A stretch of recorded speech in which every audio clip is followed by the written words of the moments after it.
Now, the greatest radio shows of all time. Suspense. The Shadow Node. Washington calling David Harding, counter-spy. Classic radio theater. The Great Gildersleeve. Fibber McGee and Molly. Dragnet.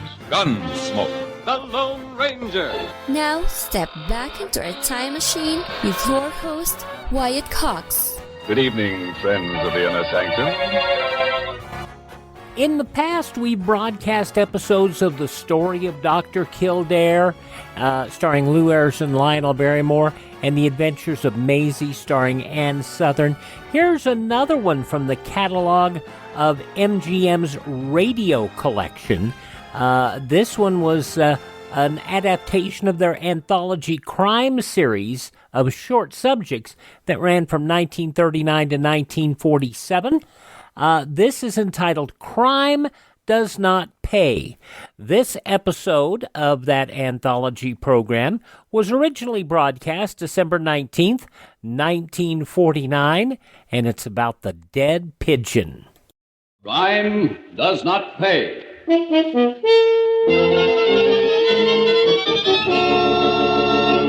Where are we going, Dasher? Going? We're not going. We're there. Yeah, you heard him, Georgie. We're there. This garage? Sure, what's wrong with the garage? Just the place for a nice friendly game. Come on up the ramp, Georgie. I don't feel like playing, Dasher. Sure you do. You said so. Yeah, but I just remembered I don't have no dough on me. You won't need any dough, Georgie. No dough for this game, Georgie. Holly, Harry, what's going on? Get up that ramp, Georgie. We got a new game, Georgie. It's called Stick the Pigeon.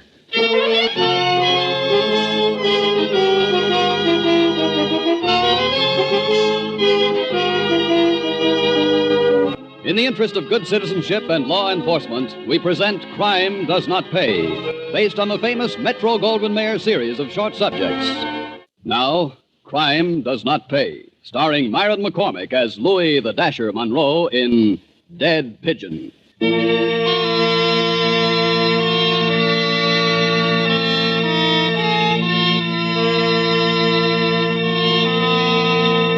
They breed in the slums of the big cities and in the slums of the rural countryside, those parched earth, sagging roof slums of the farmlands. They want what others have, and when the proper means does not exist, they take what they want, making jungles of their minds and living according to the jungle's law of kill or be killed. They give each other nicknames for color. Louie the Dasher because of his velvet-collared topcoat and pomaded hair. Ohio Ollie because of the tune he whistled. Jack the Kid for obvious reasons. But Harry Roper had no nickname. His last name was enough. Harry was an expert with a 4-foot piece of clothesline. They met, these four, as the general staff under the Dasher's command to consider a matter of security. Cut it, Ollie. This is business. Oh, meeting called order. You heard the Dasher. Go ahead, Dasher. Make with the talk. It's a cinch. George has got to go. George? That punk, what did he ever do? One word. Pigeon. George? A stoolie? You heard me. It don't seem possible. Pipe down. Listen to the kid. I'm walking down East Main, see? Minding my own business.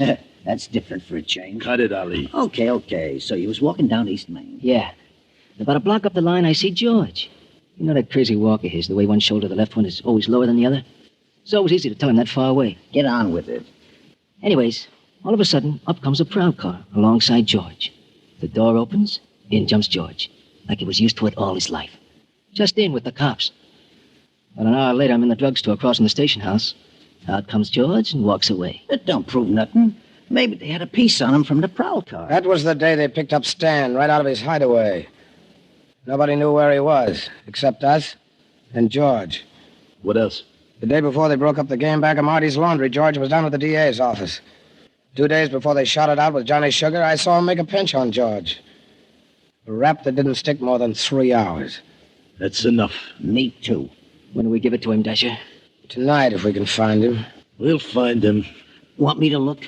George likes me. We'll all look. 2 by 2. What's the pitch? You'll stay with me. We'll make the candy store at Seneca and Newcastle our headquarters. Harry, you take Ollie. Work out of the all-night beanery over at Lincoln and Park. That's near the garage where the kid stashed that hot car. We'll check by phone from the pay stations.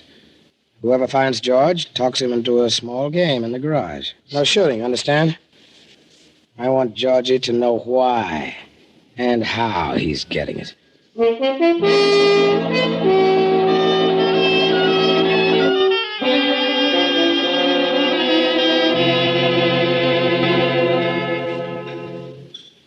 Any calls, Ollie? Nothing. This is my third cup of coffee and nothing. How much coffee do you think I can drink? Never mind that. George will be around sometime tonight. If we miss him, we'll hear from Dasher. We ain't gonna miss him. You got something there, pal.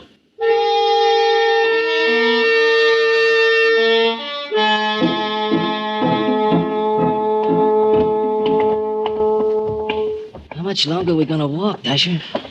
Until we find him. Why'd we use the car? My feet are killing me. George wouldn't get in a car. Anyhow, wear shoes the right size. The dames don't care if you got big feet. You suppose Harry and Ollie found him? If they did, Pop's got a message over at the store. Yeah, this kind of thing always spoils a party for me. Think how the party's gonna be spoiled for Georgie.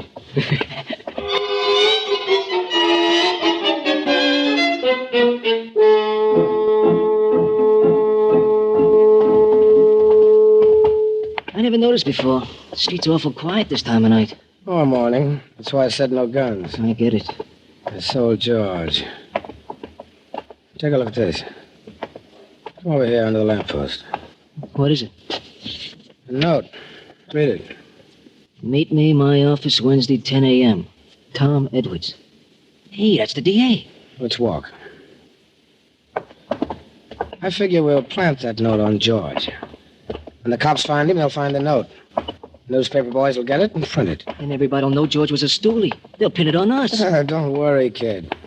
First, Edwards is DA in the next county. He couldn't be interested in us. 2, I want everybody to know. The other pigeons will know, too. I think the warning will take. Dasher, you're a genius. Smart enough, anyway. Dasher, up ahead. Close to the buildings. Other side of the street. It's dark in there. Wait till he gets near the lamppost.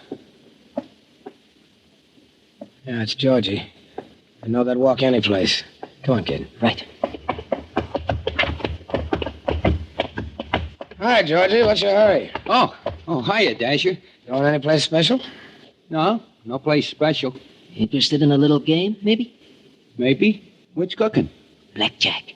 Oh, I'm lucky at blackjack. Where? Central Garage. We made a deal with the grease monkeys. What do you say we go over and take a hand? Sure. Why not? Let's walk. Why are you so lucky at blackjack, George? Well, any combination of 7 is my lucky number. I get it. Think you ought to play tonight? Why not? Today's the 11th. Oh, the date don't mean nothing. Just the cards? And the dice. There's Pop's corner. Lights are still on around here. Night Owl show at the movie. Wouldn't pay for Pop to keep open otherwise. It'd pay Pop to stay open only for us. Any other neighborhood, it'd attract too many nosy cops. Wait for me. I'll only be a minute. Yeah, sure. Yeah, we'll be here. Now, like I was saying, kid, any combination... Any messages, Pop? No, nothing from nobody. How's business? Any business? How can it? Anybody in the back room? I want to use the phone. Nobody in back, nobody in front either. If it gets no better, I'll give it up entirely.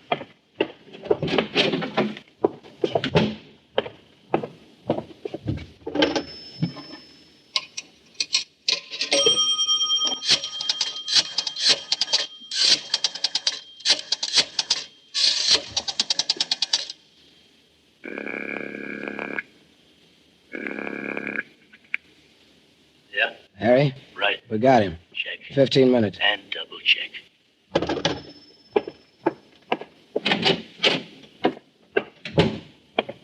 That was quick. And to the point. Pop. Yeah? Anybody who wants to know, the kid and I have been in and out of here all evening. That's the truth. See you, Pop. Good luck with the sodas.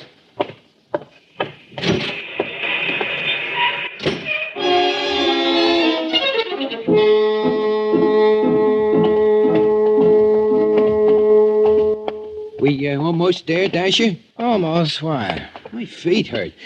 That's what I said just before we met you. Funny. They're okay now. Thought you said Central Garage, Dasher. Did I? Where we going, Dasher? Going? We're not going, we're there. Yeah, you heard him, Georgie. We're there. This garage? Sure, what's wrong with the garage? Just the place for a nice, friendly game. Come on up the ramp, Georgie. Right. I don't feel like playing, Dasher. Sure you do. You said so. Yeah, but I just remembered. I don't have no dough on me. You won't need any dough, Georgie. No dough for this game, Georgie. Holly, Harry, you here too?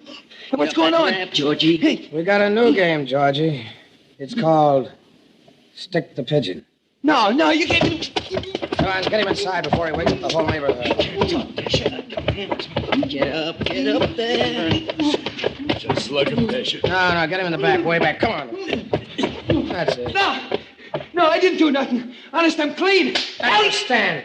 And for Marty. And for Johnny Sugar. I couldn't help it, Dasher. They had it on me for that Mercer Street job. They was going to fry me if I didn't talk. Now, Dasher. What else did you tell him? Nothing, I swear. Let me go, Dasher. Let me live, Dasher. Dasher. Show him, Harry. Only 4 feet long, Georgie. No, not the rope. What do you got for him, kid? Steel. Makes a hole about a 16th of an inch across. Big enough. No, shoot me, Dasher. Not the pig. Shoot me. You're gonna burn, Stan. Marty will work his hands off in a jute mill. Johnny will go to the rock. We hate stoolies. And in a very few minutes, you, my friend, are going to be one dead pigeon. Okay, fellas. No, I don't want to die. No, please. Don't let me forget the note, kid. This pigeon is going to make a real fancy dressed package.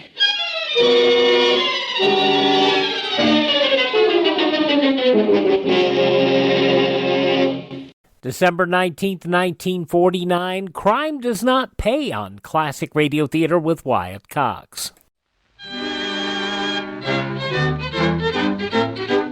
And here's the cinnamon bear.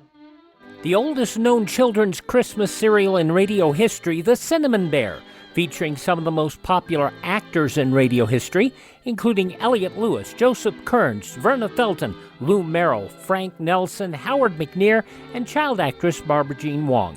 85 years later, this series of Judy and Jimmy traveling to Maybeland to recover their silver stars still fascinates youngsters of all ages. Now we're offering the entire 26-episode series of The Cinnamon Bear via download for a Buy Me a Coffee donation of $10 or more at classicradio.stream. Support Classic Radio Theater and have The Cinnamon Bear for your family to enjoy for years to come. Go to classicradio.stream and donate $10 or more, and I'll send you a link for immediate download. classicradio.stream. Myron McCormick was best known as a stage actor, although he did have his appearances in film and radio and television. He did win Tony Awards for his role in South Pacific, and he also was on Broadway and in the motion picture No Time for Sergeants. He was Sergeant King in that, and if you've ever seen the film, you'll recognize him from that. Myron McCormick starring in this episode of Crime Does Not Pay, December 19th, 1949. Now, we continue with Crime Does Not Pay, starring Myron McCormick as Louie the Dasher Monroe in Dead Pigeon.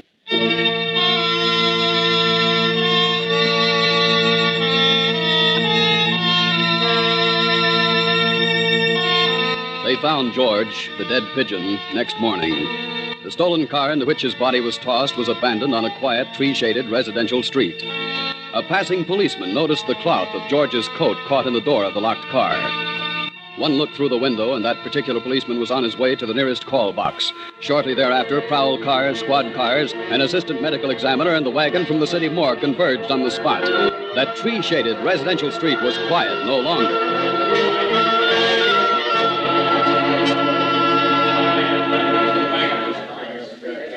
The ME is through, Lieutenant. Death by multiple stab wounds and strangling. Pockets? No, nothing except this. Meet me, my office, Wednesday, 10 a.m., Tom Edwards. Oh, Billy Due from the DA. Yeah, next county. Must have been a stoolie. We'll find out since we take his prints. Let's have a look at him. He's a mess, whoever he was. So's the car. Boys checking the plates? Well, that won't give us anything. It'll be from another car. Standard practice. This one wasn't pretty, even living. What's this black stuff on his back? Smells like oil to me. Yeah, it is oil. It's funny on his shirt, not on his jacket. You know how they operate. Pull his jacket over his head and let him have it. It falls on his shirt. Yeah. Oil. Look, Sorrell. Not one word to the newspaper boys about that note. Why not, Lieutenant? They'd love it. I know, but that's a warning to other stoolies. We're not doing any favors for the gangs yet. And run a check of all public garages within, say, 5 miles of here. That's a large order, Lieutenant. I know, Sorrell, but that oil comes from the floor of a garage. I'll bet on it. And I want to know which garage has a record of a car like this one. We might pick up some interesting leads that way. Never can tell.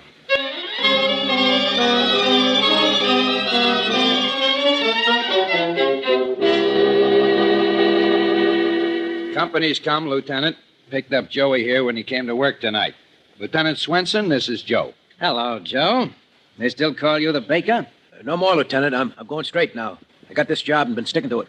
Honest. He's washing cars at that certain garage. Well, just tell us the truth, Joe. You'll be all right. I don't know nothing, Lieutenant.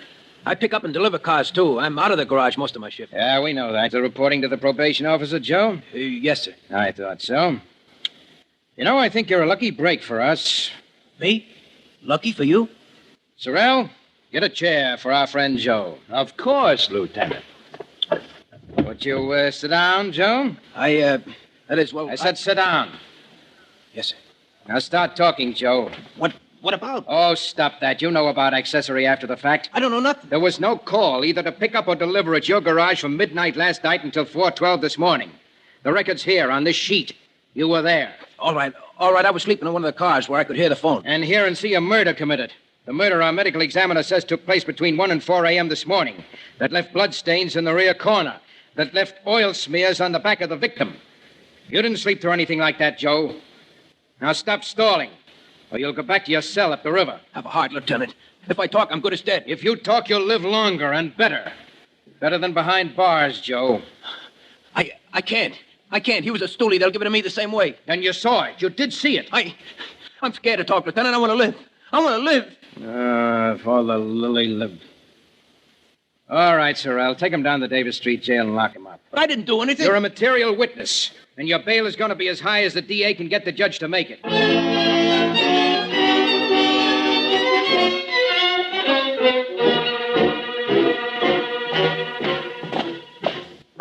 2, 3, 4. 1, 2, 3, 4. Keep step.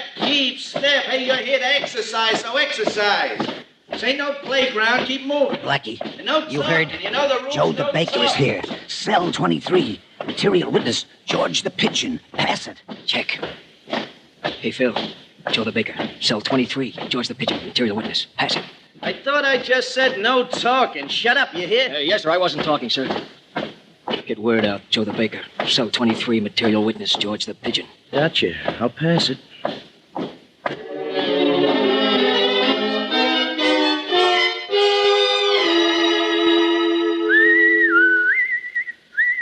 Here I am, Keys. Is that you, Ollie? Yeah. No name's Jerk. Sorry, I heard something on the grapevine over Davis Street. Spill it.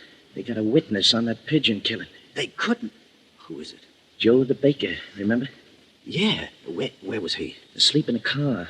Noise woke him up. Brother. Dash'll want to know about this. Fella, you earned your money this time. They set the bail? Yeah, $100,000. Looks like they want to keep him.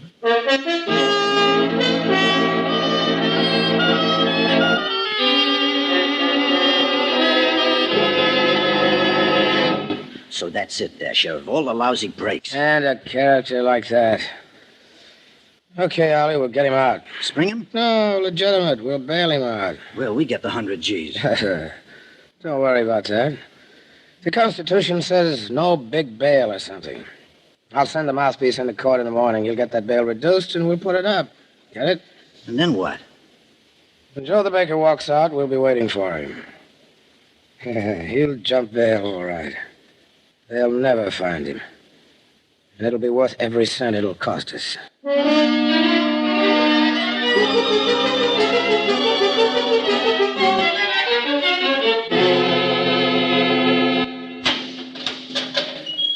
Okay, pal, you can have bail now. Me?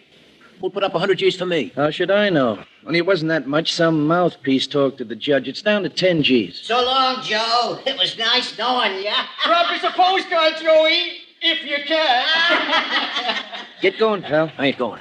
What? I don't know who put up the money. I ain't got no mouthpiece. I ain't going. Can't make me go if I don't want to. I don't want no bail. I want to stay here where I'm safe. You think I'm crazy? The minute I step on the street, I'm dead. I won't do it. Nobody can make me.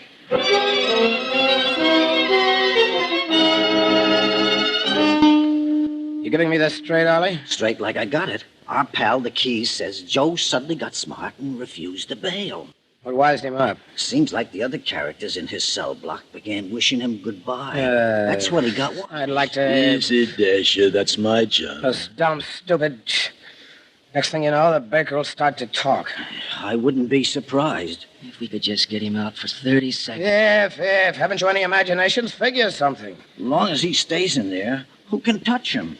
Well, how about a writ or something? Well, they're holding him as a material witness without a charge for his own protection. It don't look good to me. 78 episodes of Crime Does Not Pay compiled for radio thanks to the folks at MGM and WMGM. Crime Does Not Pay, December 19th, 1949. The conclusion next on Classic Radio Theater with Wyatt Cox.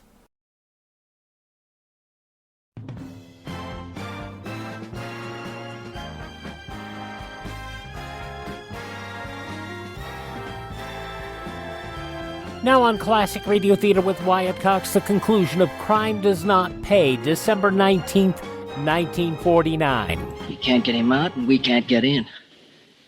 Can't we? What are we paying that jailer for? News broadcast? Maybe you got something, Dasher. The first time I ever heard of anybody who wanted to get into jail. You got an idea, Dasher? Why can't Joe have a visitor? No reason why not. Oh, no, Dasher. This is one job that's not for me. What's so tough? Our boyfriend lets one of us in. We get to Joe. The Keys turns his back. A fast shiv, and that's that. Dasher, you mean right in his cell? Oh, the visitor's room, not regular hours. Maybe 10 o'clock at night. Keys will play along. He'd better. He has to go home when he's off shift. It don't feel right, Dasher. Too close to the line. If Joe the baker speaks up in court, we're over the line. You better count me out, Dasher. Me too. I need room to work. Jail's no place for me. Ollie? I get a rash every time I go near a jail. They don't agree with me. Honest, Dasher. But I'll wait outside with a car. I get it. You're all turning chicken. Do we gotta take care of him that way? If there was any other way, wouldn't I figure it? Yeah, sure you would. Hey, couldn't we draw straws or something? Short man has to go in. No straws. A job like this, you have to want to do, or you'll slip someplace. All right. This is the way it has to be. Ollie. Yes? Contact your pal. Okay. Joe the baker gets a visitor. Tonight.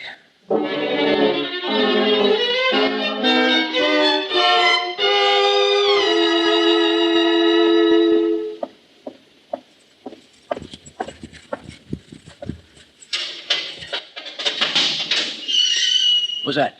You got a visitor, Joe. Visitor? Me?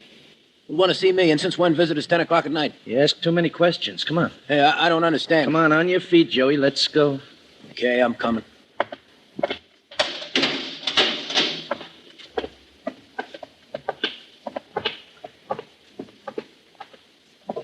Hey, this ain't the way to the visitor's room? Well, not the day room. At night, we got a special place down near the kitchen. Yeah.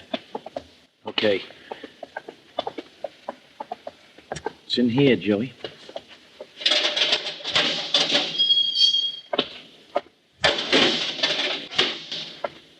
Hello, Joey. Nice to see you. Dasher. Shut up. Don't use my name. Keep away from me. Keep away. Help. Keys. Hey, Keys. Keys won't help you. He's gone to bed. Don't come near me. Don't. I'll crown you, Dasher. Don't come close. Put down that baseball bat, Joe. Take your medicine like a man. Ice cream. Chocolate ice cream. We use the bat to pack the ice in the ice cream freezer. What a break. Put it down, Joe. Be nice, and I'll make it quick. Otherwise, in the belly. Come on, put it down, Joe. I won't. You don't get me, Dasher. I'll break your arm. Put away that shiv, Dasher. Put it away. You're gonna get it, Joe, just the way Georgie got it, and you know about that. I saw you. Keep away from me, Dasher. Sorrel, get Joe's back. All right, Dasher, drop that knife. Look out, Flatfoot. I thought he was going to cut me. I thought he was going to cut me. I will, you lousy Get away from me. You got a hard chin, Dasher. My jaw. George cracked you. Bracelets on him, Sorrel. You didn't figure we'd have a tail on you, did you, Dasher? You didn't figure we'd pick up Ollie and the kid and Harry in the car outside. And you didn't figure to fry for killing Georgie, did you, Dasher? You just didn't figure a lot of things.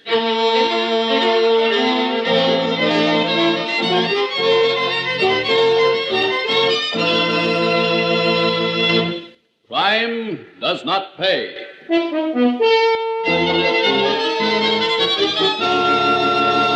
Now, here in person is Myron McCormick. I know that many of you believe that the world of Louie the Dasher, Ohio Ollie, and George the Pigeon is a world of fantasy, drawn from the vivid imagination of a writer of crime stories. I'm glad that you can believe this, but the fact remains that you must not believe it because this world really exists. This is shocking, I know, and you have every right to ask not only what is to be done about it, but how it happened and how such things can be prevented. The police do what can be done. This underworld came into being largely because of the kind of greed that breeds in slums and dire poverty. These things can be rooted out at their source. This is a basic goal toward which our civilization is moving. When we have reached that goal, you and I and all good citizens, then we will have demonstrated once and for all that crime does not pay. Thank you, Myron McCormick. Crime Does Not Pay is written by Ira Marion and directed by Marks B. Loeb, with music composed and conducted by John Gart. Technical advisor is Burton B. Turkis. The events, characters, and names used in the story you've just heard are fictitious. Any similarity is purely coincidental.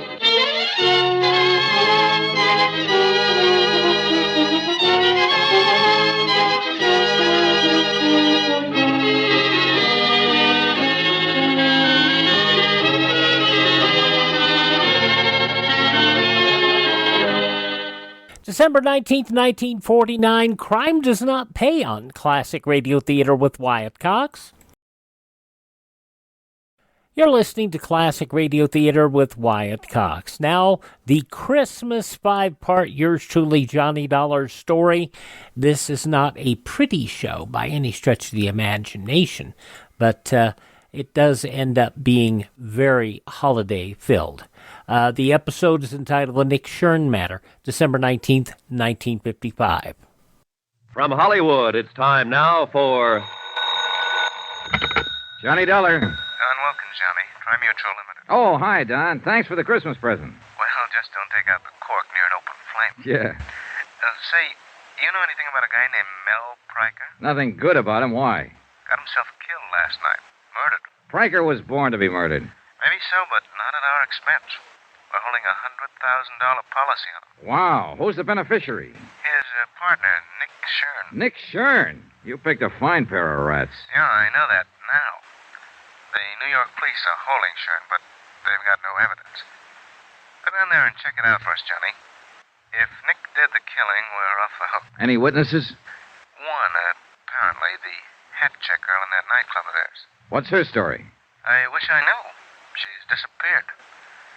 We gotta find her, Johnny, before some of Nick's hoodlums find her. Don, maybe they already have.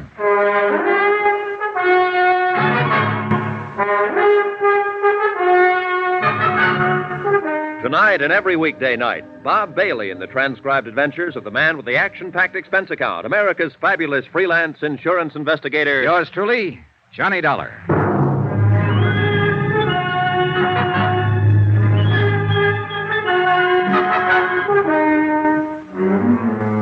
Expense account submitted by Special Investigator Johnny Dollar to the Home Office, Tri-Mutual Insurance Limited, Hartford, Connecticut. The following is an account of expenditures during my investigation of the Nick Shurn matter. Item 1, 2280, transportation to New York, tips and incidentals, and taxi fare to the office of Lieutenant Ed Rafferty, Homicide Division, the man in charge of the case. Oh, hiya, Johnny.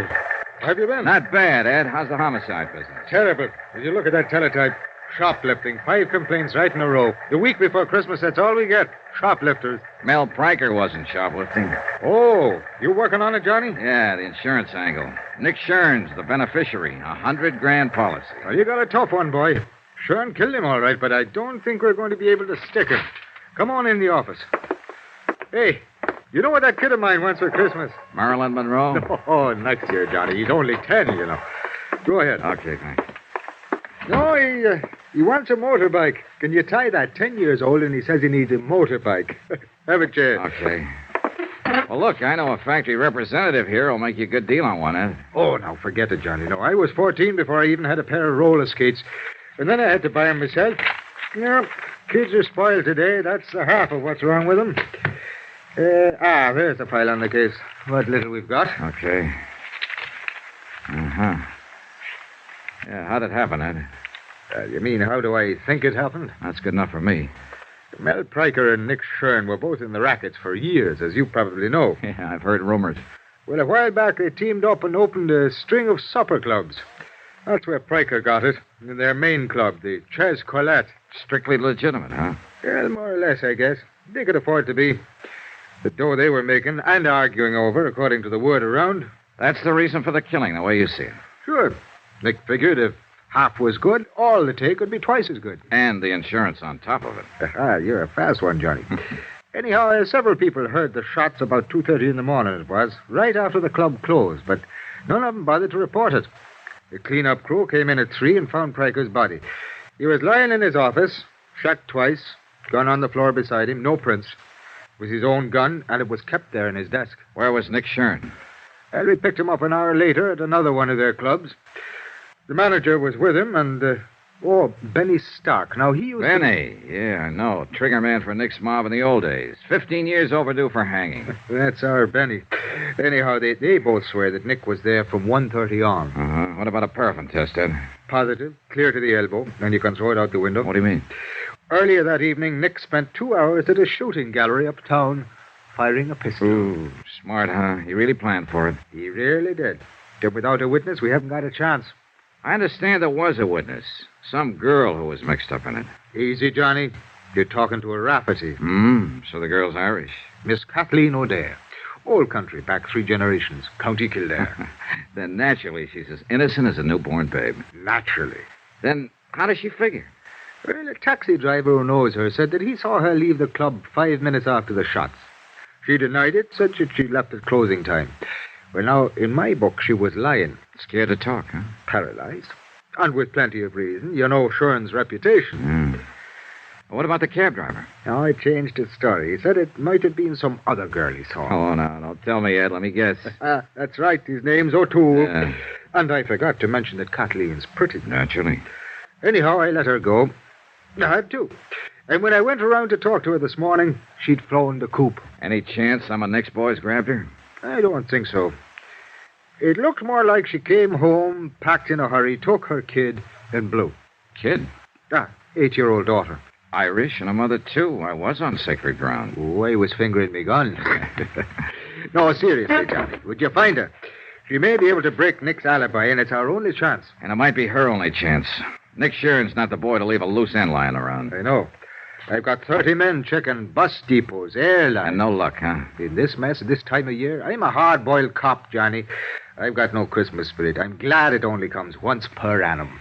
Well, there's not very much to go on, that's for sure. I'll see what I can turn up, Ed. Check with you later. All right, that's fine. Oh, by the way, Johnny. Yeah? About that friend of yours. What friend? The guy with the motorbikes. How would I be getting in touch with you? Oh, yeah, his name's Ralph Sterner. He's in the phone book, office in the Mackley building. Hard-boiled cop. Well, they're kids, only young ones. Yeah, sure. Now, you find that O'Dare girl. Find her, keep her alive, and get her to talk. How long have I got to find her? What do you mean? Nick Shurn. How much longer can you hold him? Johnny, he was turned loose an hour ago. So that was it. A lot of maybes, a lot of questions, and a lot of pressure. A job to be done and done fast. Find one Kathleen O'Dare, former hat check girl at the Chez Colette. Keep Nick Shurn's hoodlums away from her, and persuade her to talk. And 3-1, Nick was looking for her, too. He was free now, on the loose. And he might be anywhere. Only the way it turned out, he wasn't just anywhere. He was in one particular place. Johnny? Parked right smack in front of the precinct station. Over here, Johnny. He was sitting in the back seat of a sedan, and his trigger man, Benny Stark, was at the wheel. Been there a long time, hasn't it, Johnny? About 5 years, as I remember it, Nick. It was that warehouse robbery over in Queens when you got away with $40,000 worth of furs. You've forgotten. I was acquitted on that one. Oh, yeah, I know. After they pulled the only witness out of the East River, his feet in a bucket of cement. Just coincidence. I never seen him before. You've seen Miss O'Dare before. Sure I have. She works for me. She's a good kid, Johnny. So I hear. Well, I wouldn't harm a hair on that girl's head. She'll be relieved when I tell her that. Get in. I want to talk to you. No. Sorry, Nick. I like it fine just the way it is. In the car, I'd be outnumbered. You got me all wrong, Johnny. I don't play that way anymore. What about Benny? Has he reformed, too? Well, if that's what... Benny, go take a walk. Yeah, boss, but... I said go take a walk. Okay.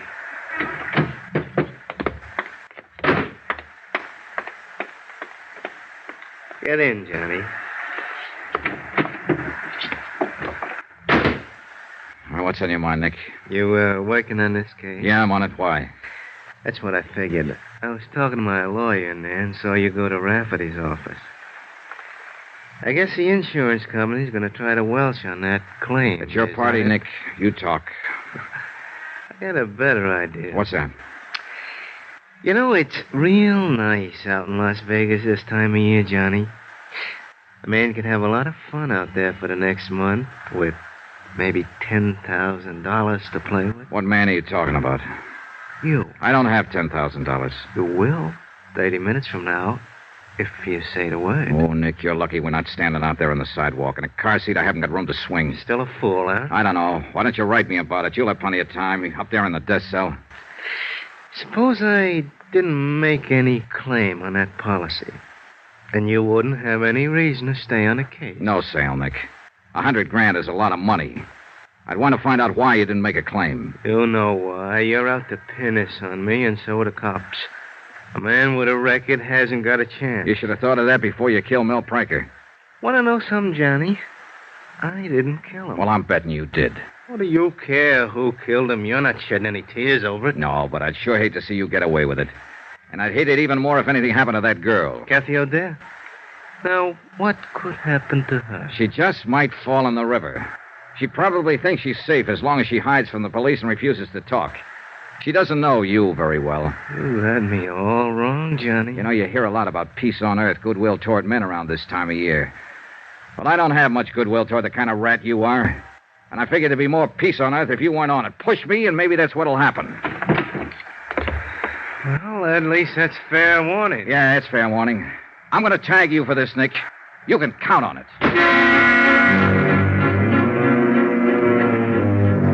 Expense account item 2, $2.40. Taxi to the East Side rooming house of Kathy O'Dare. I didn't have much hope of turning up anything. Ed Rafferty and his men had already been through the place inch by inch. But it was the only starting point I had. The landlady was out, and a uniformed policeman led me into Kathy's flat. I spent an hour and a half and got nowhere. I went through her mail, bills, advertisements, casual notes from men she'd met at the club. But nothing personal, not even a postcard. There were no pictures, photographs of Kathy or her daughter anywhere in the flat. She'd made a clean sweep, then left in a hurry. And obviously, she didn't mean to be found. But I had to find her, and fast.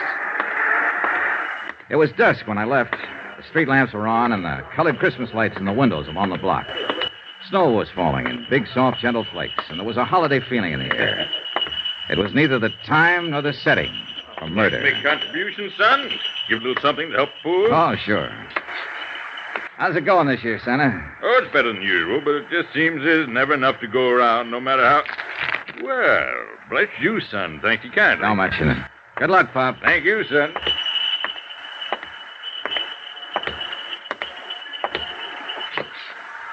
Well, the city ought to clean the streets better. I've been waiting for you. Sorry, Benny. It's not my day for punks. Got some friends who want to talk to you. Start walking, Johnny, down the alley. It's dark down there. Start walking. This ain't just my hand in my pocket. It better be, Benny, with 2 cops standing up there on the porch watching. What are you talking about? There ain't no cops.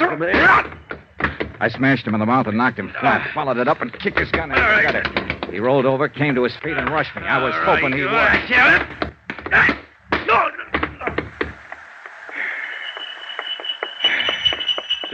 he have that coming, son? He had it coming. Well, he sure did get it. Yeah. Hey, you know something, Pop? I think Benny wants to make a contribution to help the poor. Well, he ain't saying no. Oh, he's a good boy, at the moment at least. Here you go. That ought to help some.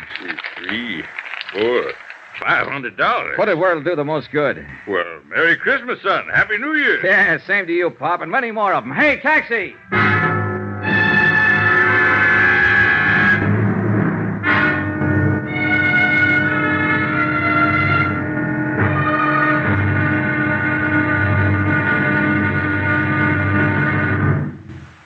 There'll be another intriguing episode in our story of the Nick Shurn Matter tomorrow. Tomorrow, an old lady with a broken arm, a shivering girl, and bullets in the snow.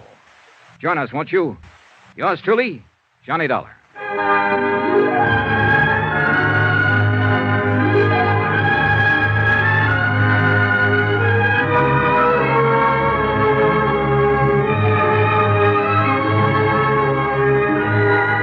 Yours truly, Johnny Dollar, starring Bob Bailey, is transcribed in Hollywood.